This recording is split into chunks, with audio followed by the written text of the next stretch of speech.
What's up guys, and welcome back to Young Christians United. Today we're going to go into the third video in this series on John and in belief. Now we pick up where we left off last time. Jesus was speaking to Nicodemus and explaining to him belief free of condemnation. And in the following verse we see Jesus with his disciples entering into the land of Judea, and they're baptizing. Now Jesus himself was not baptizing, as we see in chapter 4 and verse 2. It says now the disciples were baptizing, but Jesus himself was not baptizing. Fairly straightforward.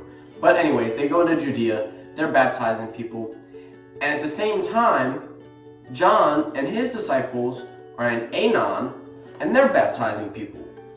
Now, why were these people coming to John and coming to Jesus and to their disciples in order to be baptized? Mostly because they believed that the words being spoken by Jesus, words being spoken by John, were true. They had a belief. Either they heard what John had preached and they believed that he was telling them the truth, or they had heard what John said and they weren't really sure, and then they saw Jesus and then they believed. Or maybe they never even heard the message of John, but they heard the message of Jesus and they saw the many miracles that he was doing, and for this reason they believed. Now, John's disciples had a slight problem with this because they didn't understand why all these people were no longer coming to John and were beginning to go over to Jesus. John quickly explains this and says that this is the way it was supposed to be from the very beginning. That the only reason that he came, that being John, the only reason that he came was to prepare the way for Jesus to come. He was here to basically set the stage for Jesus to arrive. He began preaching to people, telling them what was about to come, and baptizing them, getting them ready. And then Jesus himself showed up, and his ministry began in full swing. But another reason that John kind of touched on, but didn't really specifically say, is that while he was the man that was coming, bearing tidings of good news, of good things to come, Jesus Christ himself whichever one is grammatically correct, were the good things himself. He was what was coming that John had been speaking about. So John was the prelude, and Jesus was the conclusion. He fulfilled what John had been speaking about all this time. Then we get into the beginning of chapter 4.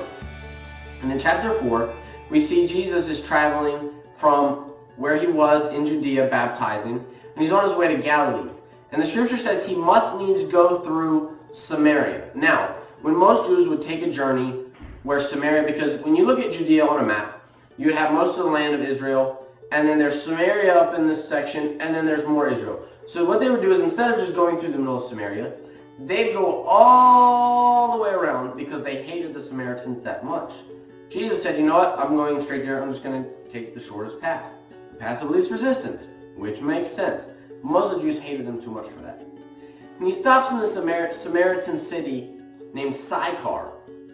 And there's a well that had been dug by Jacob there at this city. And he sits down at the well, and the disciples go into the town to buy food.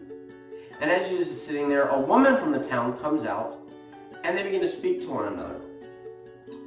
And as Jesus is talking to this woman, he mentions something about her husband. And she says, I don't have a husband. And Jesus says, you speak rightly, for you've had 5. And the one that you're with now, he's not your husband. He knew things about this woman that he should not have known were he a normal human. So the woman is kind of shocked by this. And she's like, I perceive that you must be a prophet. So let me ask you a question. Where should we worship? Because we, the Samaritans, say we should worship here on the mountain. But the Jews say we should worship in Jerusalem. And Jesus proceeds to explain to her that it's not in Jerusalem or upon the mountain where one worships, but one should be worshiping in spirit and in truth. And she answers and she says, you know, I know there's this person coming, this Christ, a Messiah of God. And he's going to tell us things like these. He's going to tell us all things and reveal all to us. And Jesus says, I that am talking to you, I am the same one of which you speak. Jesus was the Christ Messiah. She obviously didn't quite understand it at this point.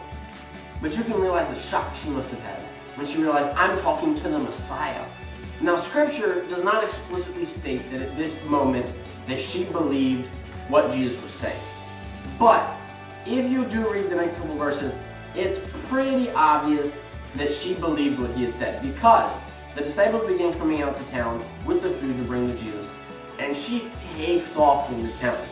The disciples are kind of confused as to why Jesus was talking to a Samaritan and why he was talking to a woman, but that's a story for another time. But this woman darts off into town, and she gathers together all the people and she begins telling them, there's this man coming and sitting at our well, at the well that Jacob dug us. You need to come and see this man, because he is the Christ and he knows of great things.